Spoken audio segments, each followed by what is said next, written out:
kedamaian, kesejahteraan, dan kemakmuran bangsa Indonesia yang luar biasa. Amin. Merdeka itu bebas dari rasa takut dan ketidakadilan. Mari kita memerangi rasa takut dan ketidakadilan untuk Indonesia maju. Dirgahayu Republik Indonesia yang ke-75. Selamat memperingati Hari Kemerdekaan Republik Indonesia yang ke-75. Sekali merdeka, tetap merdeka. Halo, nama saya Eva, mahasiswa Master Education and Public Policy di University of Glasgow. Selamat Hari Kemerdekaan yang ke-75 untuk Indonesia. Semoga pada kesempatan ini semakin banyak generasi muda yang dapat memaknai kemerdekaan dengan mengimplementasikan keahlian mereka masing-masing dalam kegiatan yang kontributif dan juga memberikan dampak yang solutif bagi negeri ini. Jaya selalu Indonesiaku. Halo dari wilayah Priangan Timur Indonesia. Aku, kamu, dan kita semua disatukan atas nama Indonesia, tidak pandang gender, suku, ras, dan agama. Dirgahayu Republik Indonesia ke-75, jaya selalu Indonesia, kita kuat bersama. Emia Sakinah mengucapkan Dirgahayu Republik Indonesia ke-75. Merdeka! Assalamualaikum warahmatullahi wabarakatuh. Saya Rizal Gibran. Saya ingin mengucapkan Dirgahayu Republik Indonesia yang ke-75. Ayo, kali ini kita juga dalam keadaan berperang, tapi bukan berperang seperti para pahlawan kita dahulu kala melawan penjajah.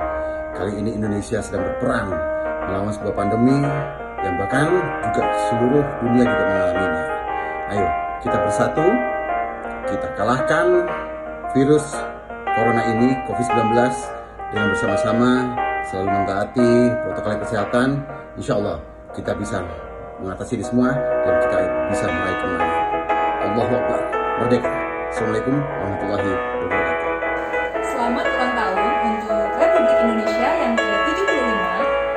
Semoga panjang umur, sehat selalu, sukses selalu, tetap jaya di darat, laut, dan udara. Kami dari SMP Negeri 1 Selong Bertong mengucapkan selamat hari ulang tahun Republik Indonesia ke-75. Merdeka! Merdeka!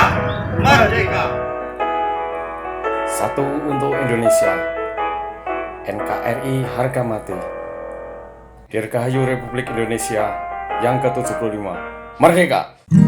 Hiduplah tanahku, hiduplah negeriku, bangsaku, rakyatku, semuanya. Bangunlah jiwanya, bangunlah badannya untuk Indonesia Raya.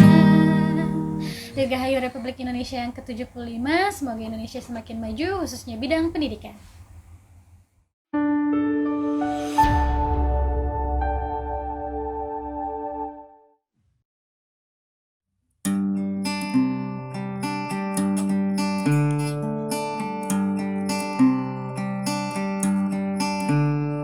Kita berkumpul dari berbagai tempat, menyatu dalam satu wadah. Kita Assalamualaikum warahmatullahi wabarakatuh. Hari ini kita dari ISMA Jabar TV, segmennya adalah EduTalk, akan membahas tentang gadget dalam pendidikan, kemudian juga pengaruhnya pada anak, baik sisi positif dan negatif. Nah, sebelah kiri saya sudah hadir dengan Dr. Taufani Husnul Kurniatun. Oke, terima kasih Bu Dr. Taufani. Kemudian sebelah kanan saya Hani Yunindrasari. Terima kasih, selamat siang Bu Dr. Hani. Ya, kita akan bahas mengenai hal ini, tapi kita akan melihat dulu dari sisi kependidikan secara umum dari Bu Dr. Taufani. Bagaimana Bu, apa yang harus kita lakukan dengan hal ini? Terima kasih Pak Jaja, selamat siang semuanya. Selamat siang juga pemirsa ISMA Jabar TV di segmen EduTalk ini. Saya mengajak Ibu Dr. Hani Yunindrasari. Selamat siang Ibu. Ya, jadi Bu Hani ini adalah salah satu dosen di PG PAUD Universitas Pendidikan Indonesia. Mungkin nanti Bu Hani akan lebih memperkenalkan diri, dan beliau juga aktivis ya untuk di gender, juga untuk di perempuan ya, aktivis perempuan begitu, dan hak-hak anak. Ya, perlindungan perempuan dan hak-hak anak. Mungkin nanti Bu Hani akan memperkenalkan diri. Jadi kenapa saya mengundang Bu Hani di sini? Sebetulnya berangkat dari kegelisahan, Pak. Jadi pendidikan kita kan sekarang di masa era pandemi ini terpaksa dalam kutip menggunakan gadget ya. Dulu kenapa saya katakan terpaksa? Karena dulu gadget pun dilarang di sekolah ya, anak-anak dirazia handphone gitu. Orang tua di rumah juga mungkin akan membatasi anak menggunakan handphone. Sedangkan sekarang anak-anak harus menggunakan handphone termasuk untuk belajar. Nah, kita sebagai orang tua ada kekhawatiran apakah ini akan ada dampak buruknya enggak, atau sebetulnya ini sebagai sesuatu yang bisa dimanfaatkan untuk perkembangan sosial dan emosional juga pengetahuan anak gitu. Nah, kita dari ahlinya ingin tahu nih Pak, jadi seperti apa, dan termasuk juga nanti sekolah perannya harus seperti apa gitu Bu Hani. Jadi yang pokok inti permasalahan yang akan kita bicarakan, jadi gadget ini bahaya atau enggak sih gitu, dan kalau misalnya dia enggak bahaya itu harus seperti apa orang tua dan sekolah itu memanfaatkannya gitu Pak Jaja. Baik, terima kasih Bu Dr. Taufani. Nah, saya juga kan orang IT ya Bu Hani. Kalau saya sih orangnya memang melihat manfaatnya banyak yang saya rasakan. Nah, saya juga sebagai orang tua nih Bu Dr. Taufani melihat bahwa anak saya beberapa kali dia lolos perguruan tinggi itu melalui bimbingan belajar online ya, dan banyak prasarana dan sarana IT digunakan di rumah. Ya, ada kekhawatiran. Nah, kira-kira menurut Bu Dr. Hani, apa sih yang harus kita lakukan baik dari si segmen mikro dulu orang tua, kemudian nanti mengarah kepada masyarakat, ya, kemudian kepada sekolah, dan juga mungkin dari sisi kebijakan dari Disdik sampai ke paling atas ke kementerian. Apa yang kira-kira mungkin ini kan ada yang dari bawah pedagogik sampai ke andragogik. Menurut Ibu bagaimana nih dengan penggunaan gadget ini? Oke, ini khusus penggunaan gadget ya. Diskusi kita batasi di situ ya. Apa yang berkaitan sekarang penggunaan gadget kayak udah wajib itu karena ada pandemik ya, karena PJJ. Lalu apakah gadget itu berbahaya seperti tadi pertanyaan Bu Taufani? Saya melihat gadget itu seperti pisau ya. Jadi bisa berbahaya, bisa sangat bermanfaat. Ibu-ibu kalau nggak ada pisau di rumah itu kalang kabut ya, jadi nggak bisa ngapa-ngapain, nggak bisa pakai tangan ya. Jadi pisau itu memberi hidup juga kepada manusia kan, maksudnya manfaatnya luar biasa. Masak, kita bisa makan dan lain sebagainya itu karena ada pisau. Nah, pisau juga suka digunakan oleh orang-orang jahat ya, untuk mengancam dan lain sebagainya, membunuh, melukai, bisa melukai begitu ya. Nah, kalau kita lihat seberapa banyak sih pisau digunakan untuk kejahatan dan pisau digunakan untuk kebermanfaatan gitu ya. Kalau kita lihat kayaknya saya belum pernah survei sih, tapi common sense ya ini ya. Tapi secara common sense pisau itu katakanlah mungkin 90% digunakan untuk kebaikan kan gitu ya. Nah, sama seperti gadget. Gadget ini punya manfaat yang luar biasa untuk kita penggunanya. Smartphone itu membantu kita juga gitu manusia. Makanya semua teknologi itu diciptakan untuk membantu kehidupan manusia. Tidak ada yang diciptakan sengaja untuk merusak kehidupan manusia begitu ya. Tapi bagaimana supaya teknologi ini bermanfaat untuk manusia dan digunakan untuk hal-hal yang positif itu tentu tidak otomatis begitu ya. Jadi ada hal-hal yang perlu kita ada rambu-rambu nilai dan norma yang harus kita inkorporasikan ketika kita menggunakan berbagai alat, berbagai teknologi gitu ya. Ada norma, ada nilai yang perlu kita apply ketika menggunakan gadget gitu. Jadi sama sebenarnya dengan ketika kita menggunakan apapun, kan yang kita menggunakan pisau dapur untuk mengiris daging, untuk masak dan lain sebagainya sesuai dengan norma sosial yang diterima gitu ya. Kalau kita menggunakan pisau untuk membunuh bisa, tapi kan itu melanggar norma nilai dan hukum di Indonesia. Nah, penggunaan gadget juga begitu. Kita perlu memberitahu kepada anak-anak kita jangan gadget digunakan untuk melanggar nilai norma dan hukum begitu ya. Ada aturan mainnya, tapi aturan main ini nggak khusus aturan main gadget, karena nggak ada juga kita kan aturan main pakai pisau, pakai sepeda motor ada aturan mainnya sebenarnya, tapi kan banyak dilanggar ya lalu lintas.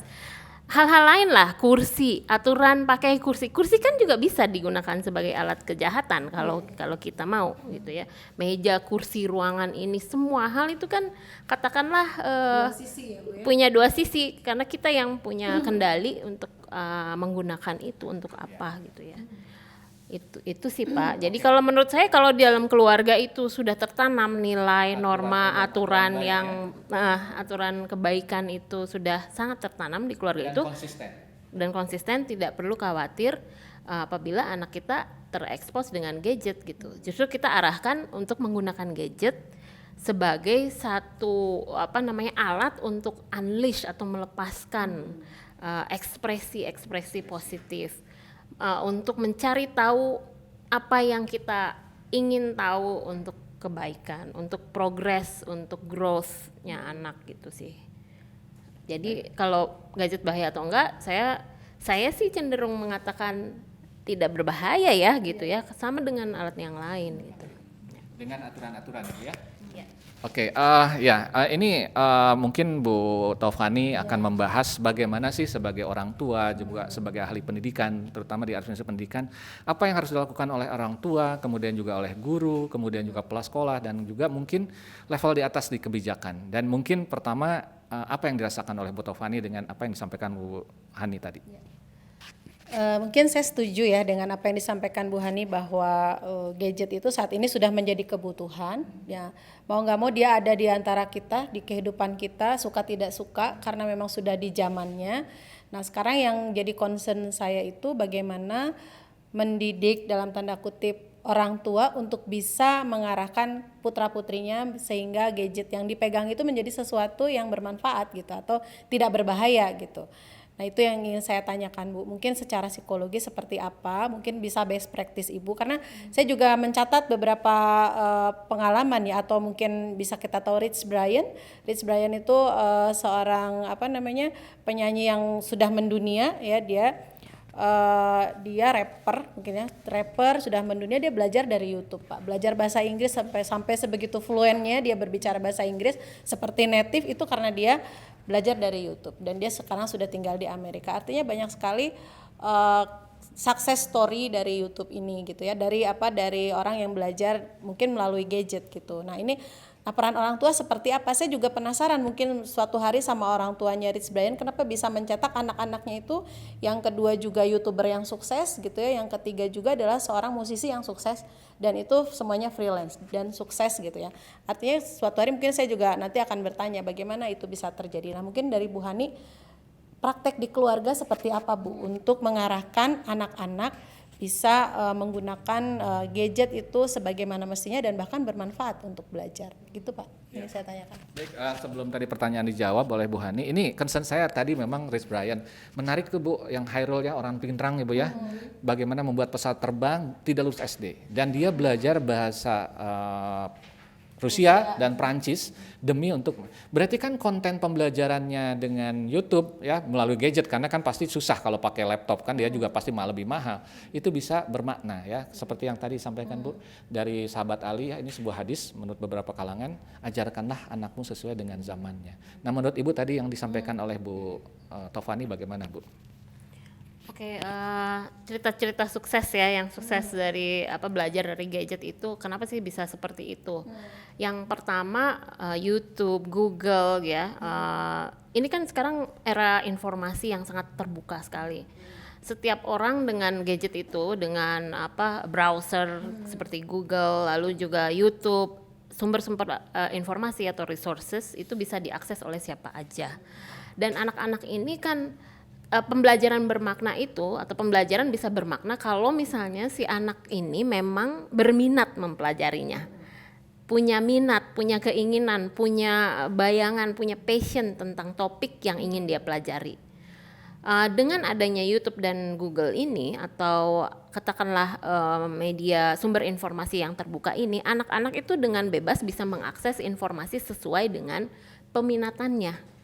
Nah sekarang kan pembelajaran tuh nggak di sekolah-sekolah itu pembelajaran tuh generalis, sedangkan dunia ini mengarah pada spesialis gitu ya. Nah dengan YouTube konten lalu juga belajar online learning, sekarang kan banyak Coursera, kita bisa milih kelas-kelas online seperti itu ya. Nah anak-anak punya kesempatan yang luas untuk mempelajari hal-hal yang ingin dia pelajari, yang di sekolah itu nggak bisa dia dapatkan karena di sekolah terlalu generalis, dan di sekolah tuh ada kurikulum yang bertingkat gitu ya. Jadi kamu kelas 1 belum boleh mempelajari yang kelas 5, yang kelas 6, sedangkan kalau dari YouTube kalau misalnya dia berminat mempelajari hal yang untuk SMP sekalipun bisa gitu, dan ternyata anak-anak ini bisa mengikuti gitu ya.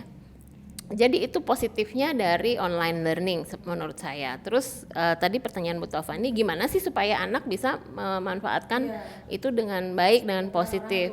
Ya, peran orang tua seperti apa? Nah, peran orang tua ini nggak bisa mendadak ketika anak akan menggunakan gadget gitu ya. Tapi penanaman nilai dan norma, batasan-batasan yang acceptable dan not acceptable di keluarga, yang bisa diterima ataupun tidak bisa diterima di keluarga, itu mulai dari sebelum anak pegang gadget gitu. Jadi nggak tiba-tiba pakai gadget, kamu nggak boleh lihat ini, sedangkan di TV bapak sama ibunya melihat itu gitu ya. Jadi ada aturan yang sudah menjadi kultur keluarga itu. Nah itu yang perlu dikuatkan menurut saya, bukan ketika pakai gadget, kamu pakai gadget 2 jam aja baru kasih peraturan, nggak seperti itu. Jadi ketika anak menerima gadget, dia tahu rambu-rambu keluarga ini yang acceptable, yang bisa diterima di keluarga ini, dan apa yang tidak bisa diterima di keluarga ini. Dia akan tahu gitu ya. Anak-anak saya sendiri kalau misalnya mau nonton film, dia akan tanya ratingnya dulu, Mom ini M atau R atau apa, parental guidance. Aku nggak mau kalau above 18, misalnya di atas 18 atau dia sudah punya kesadaran tentang apapun itu, ketika melihat film, ketika pakai gadget, ketika buku pun begitu gitu ya. Apapun, karena nilainya saya nggak sengaja ini aturan pakai gadget gitu, enggak. Nilai-nilai kebaikan secara umum. Ya sudah dari awal kita ajarkan di rumah. Saya pikir setiap keluarga juga punya aturan-aturan itu ya. Gitu Dan sih. juga orang tua sebagai contoh ya. Betul. Jangan malah kecanduan. Ya, sering juga kecanduan. Artis dangdut. Saya bahkan nggak update ya, saya nggak tahu itu ya. Mungkin karena keluarga saya dan suami juga tidak terlalu tidak suka nonton sinetron, tidak pernah setel TV gitu ya. TV itu paling kalau kita mau family movie night, baru kita nyalakan TV, itu pun yang kita tonton adalah film. Ya, tapi aturan main yang tidak strict gitu. Kalau menurut saya nggak strict gitu ya, mengatur itu. Nah yang kedua, kita juga harus empower mereka dengan kemungkinan kejahatan yang bisa menyentuh mereka melalui gadget. Karena kan kalau tanpa gadget, tanpa sosial media gitu, orang jahat itu menyentuh kita kalau kita berdekatan ya secara fisik gitu ya. Nah ini dengan adanya internet, orang jahat bisa menyentuh kita walaupun secara fisik kita jauh. Nah itu harus kasus Gilang kemarin. Ya, jadi itu juga saya kasih tahu anak-anak saya bagaimana menghadapi para predator di online ini. Itu sih. Jadi empowering mereka untuk memberitahu mereka supaya mereka tahu dan bagaimana bersikap. Itu aja sih. Baik, terima kasih Bu Dr. Hani. Mungkin dari Bu Taufani ada beberapa hal yang ingin disampaikan, termasuk tadi yang baru jawab Bu, dari sisi sekolah, dari sisi guru, dan juga kebijakan dari. Ya, terima kasih Pak. Mungkin juga tadi kita bicara di domestik ya, keluarga. Juga sekarang kalau kita masuk ke ranah sekolah ini beda lagi, karena tata tertib, peraturan itu kan sekolah tidak lepas dari secara birokrasi ya, secara bertingkat itu dari dinas, kebijakan dinas, di mana mungkin guru-guru juga dibatasi waktu untuk menyampaikan sesuatu sehingga dia tidak bisa mungkin yang sifatnya spesifik gitu ya. Nah ini barangkali dengan adanya momen Merdeka Belajar, sebetulnya mungkin guru-guru dan kepala sekolah di sini bersama-sama berkolaborasi dengan orang tua untuk masuk ke era baru Pak ya. Era baru yang tentu saja didukung dengan kebijakan-kebijakan baru yang memungkinkan gadget itu sebagai salah satu alat yang bisa digunakan untuk pembelajaran. Jadi bukan hanya untuk sebagai, mungkin selama ini karena tidak boleh, kenapa nanti anak-anak banyak mengakses ke hiburan misalnya, tapi sekarang anak-anak itu bisa mempergunakan gadget untuk pembelajaran dan meningkatkan kapasitas mereka. Tapi juga orang tua dan guru harus tahu gitu. Orang tua dan guru harus tahu, sehingga memang sekarang kebijakannya juga, payung hukumnya juga harus harus jelas. Mungkin juga pedoman pembelajaran online, kemudian juga bagaimana termasuk risiko-risikonya gitu ya, diinformasikan. Dan bagaimana teknologi pencegahannya ya. Ya, pencegahan kejahatan melalui internet itu seperti apa. Mungkin gitu Bu Hani. Jadi oleh guru-guru ya. Guru dan kepala sekolah juga pengawas ya, jadi pengawas. Termasuk guru juga bisa memanfaatkannya kan. Atau bahkan memantau HP dari anak-anak. Ya, mungkin nanti suatu hari HP itu juga bisa dipantau oleh guru dan kepala nanti sekolah. Kita adakan workshopnya Bu. Ya. Bisa ya. Dari orang bisa ya. Nah, secara teknis bisa. Nah, Bu Hani, saya satu Pak penasaran, mungkin waktunya boleh ditambah lah. Ini kan mumpung Bu Haninya di sini. Jadi Bu Hani ini Silakan mungkin aja, Bu. agak ke belakang nih ya. Ini sudah 10 menit ya? Sudah 15. 15 menit. Nggak apa-apa. Karena kayaknya sayang kalau ketemu Bu Hani. Jadi Bu Hani itu saya undang juga khusus. Kenapa? Karena selain beliau aktivis, dia dari sisi keilmuan ada aspek gender. Mungkin Bu Hani bisa jelaskan, termasuk begini, Bu Hani itu juga menjelaskan tentang satu aliran lah, school gitu ya. School of Thought itu post developmentalism ya. Nah, apakah itu? Saya browsing nggak nemu Bu Hani. Jadi saya perlu tanya juga post developmental. Ya, betul. Jadi apa itu gitu ya? Saya browsing karena adanya tentang developmentalism itu dari ekonomi, sisi ekonomi. Nah, ini benda apakah itu? Saya mau tanya sehingga Bu Hani bisa mencerahkan kita bahwa gadget itu is okay loh buat anak-anak. Bapak dan Ibu tidak, ya dengan beberapa syarat, Bapak Ibu nggak perlu sebegitu khawatirnya tentang anak-anak yang terpapar sekian jam dalam satu hari dengan gadget gitu Bu. Jadi mungkin Bu Hani bisa juga menjelaskan apa itu School of Thought yang tadi saya sampaikan, dan kira-kira perannya nanti mungkin kalau orang tua mau konsultasi atau pendekatan mensosialisasikan suatu norm ke keluarga seperti apa gitu. Gitu ya mungkin. Iya, betul. Pak Jaja. Ya, silahkan Bu, masih ada waktu Bu. Ya. Terima kasih, ini penjelasannya bisa lebih dari 15 menit nih Bu Fani. Nanti ini bisa kita potong. Iya. Jadi post developmentalism itu apa sih gitu ya? Ini kita bicara developmentalism bukan dari perspektif ekonomi, bukan dari perspektif pembangunan negara juga, tapi lebih dari developmental psychology gitu, perkembangan anak gitu ya.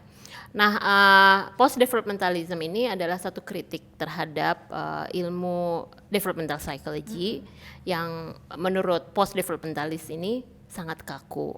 Karena developmentalism melihat perkembangan anak itu terjadi secara universal. Jadi anak-anak dimanapun berkembangnya itu seperti itu seharusnya begitu ya. Jadi jadi mereka bikin milestone. Kalau nggak ngikutin milestone itu, anak ini berarti nggak normal, harus ada intervensi dan lain sebagainya gitu ya. Mereka melupakan konteks sosial dan ekologi manusia gitu ya, bagaimana manusia itu berkembang, tumbuh itu di dalam lingkungan yang berbeda, sehingga kita nggak bisa punya standar satu, one for all gitu ya, satu untuk semua perkembangan anak. Nah, developmentalism itu kan standar-standar perkembangan anaknya dibuat di dalam konteks society barat gitu ya. Apakah itu bermanfaat untuk di Indonesia atau kurang bermanfaat, karena mungkin konteksnya juga berbeda. Nah, ahli-ahli post developmentalis ini mengkritik developmentalism yang menganggap perkembangan anak itu universal dan menganggap bahwa anak itu inosen seperti kertas putih yang bisa dicoret-coret lingkungan terus tabula rasa gitu ya. Sehingga anak itu harus diproteksi, anak itu harus dilindungi dengan kaku gitu, tanpa berpikir bahwa sebetulnya anak itu punya pemaknaan pribadi, pemaknaan sendiri-sendiri tentang kehidupannya dia gitu. Sehingga post developmentalis ini mengkritik treatment pada anak yang yang itu tadi, satu untuk semua, seperti penggunaan gadget itu harus dikontrol, harus 2 jam maksimal sehari. Semua anak harus seperti itu. Nah, bahwa gadget itu berbahaya, akan akan berdampak bikin kecanduan, nanti anaknya jadi gini, jadi gitu, jadi gini, jadi gitu. Jadi seakan-akan memperlakukan bahwa anak itu benda mati yang kalau diginiin dia pasti akan reaksinya Seperti ini. jadi 1 + 2 udah pasti 3 gitu. Developmentalism itu seperti itu. Nah, Jadi sebetulnya perkembangan anak itu tidak bisa dikatakan sequential ya. Jadi berurut gitu ya. Atau bagaimana? Sekuensialnya ada, Pak, tapi- urutannya, tapi Setiap orang untuk para developmentalis, untuk para post developmentalis percaya bahwa setiap orang itu Sama, bisa sequential. beda. Bisa beda. Kalau developmentalis Sama, iya. ya, jadi kalau developmentalis ini universal bahwa semua manusia One for berkembang all, seperti ya. itu, one for all, gitu, satu cetakan untuk semuanya. Nah, kalau post developmentalis enggak, itu yang kita mengkritik intelijensia tunggal ya. Jadi multiple intelligence. Tapi sayangnya di Indonesia konsep multiple intelligence juga diterjemahkan dalam kacamata developmentalis gitu. Nah, ada misinterpretasi tentang itu, padahal itu adalah kritik terhadap Itu unik ya. ya gitu. Jadi itu post developmentalism itu singkat, itu yang penjelasan singkat banget gitu ya. Kayak permukaan banget gitu ya. Baik Bu, sambil ini mungkin ada closing statement dari Ibu mengenai hal gadget. Soal kemudian, gadget ya. Perkembangan tadi ya menarik post Oke. tadi. Apa ya closing? Pendidikan Indonesia secara umum bagaimana sih? Mungkin ini Pak Jaja, bagaimana supaya orang tua tidak terlalu khawatir. Betul. Ya, tidak terlalu khawatir bahwa ini saya tuh mungkin kita orang tua ada yang anak saya 12 jam pegang HP ya, itu bagaimana nanti mungkin takut salah urat atau mungkin juga matanya sakit gitu ya, secara fisik gitu ada kegangguan, juga nanti mungkin tadi ada kecanduan. Nah, tadi kan terminologi kecanduan ternyata juga mungkin kata masyarakat kecanduan tuh belum tentu namanya kecanduan. Nah, termasuk itu. Nah, mungkin di closing Bu Hani bisa sampaikan bagaimana orang tua supaya tidak khawatir dan menjelaskan terminologi kecanduan dan bagaimana cara mencegahnya, sehingga masyarakat juga dicerahkan, oh mungkin ini bukan masalah kecanduan, ini tantrum biasa aja gitu. Nah, dan sebagainya gitu loh Pak. Mungkin bisa. Ya, silakan Bu. Jadi apa dulu closing statement dulu atau penjelasan kecanduan? Penjelasan dikit baru closing. Oke. Ini pengen nambah Bu, berarti padahal sudah ya udah nggak apa-apa Bu. Iya. Oke, banyak orang tua khawatir ya bahwa anaknya kecanduan gadget gitu, takut anaknya kecanduan gadget atau kecanduan game, terlalu lama main game, terlalu lama pakai gadget gitu ya. Nah, kecanduan sendiri kalau dalam psikologi itu tidak sederhana orang menggunakan gadget sekian lama terus jadi candu begitu ya. Kecanduan itu ada predisposisinya. Jadi pada setiap orang itu beda. Kalau kata yang paling mudahnya bakat lah ya. Walaupun sebenarnya bukan bakat ya. Tapi ada predisposisi yang membuat dia rentan kecanduan gitu. Nah, kalau orang yang tidak punya predisposisi itu dia tidak akan kecanduan. Jadi bukan kecanduan itu bukan si gadgetnya yang salah gitu. Tapi penggunaan berulang apapun dan dia punya predisposisi si orangnya. Ada khusus bahasan tentang kecanduan ini ya. Panjang juga ini bahasannya gitu ya. Tapi intinya saya cuman surface lagi nih permukaan doang.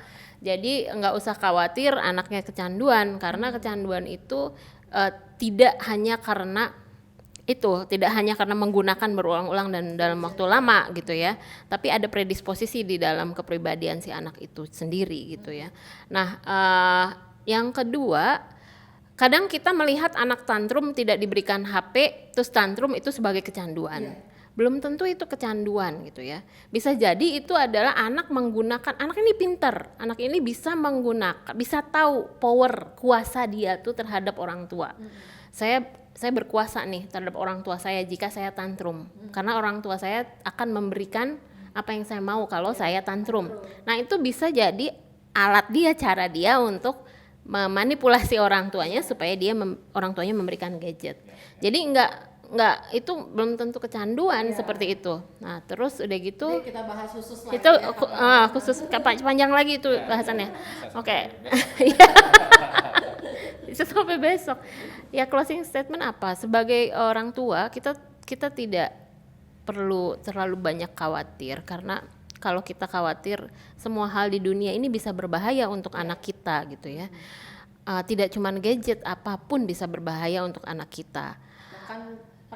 Bahkan permen pun bisa bahaya gitu. Nasi pun bisa bahaya kalau anak kita makan nasi nggak kontrol gitu ya.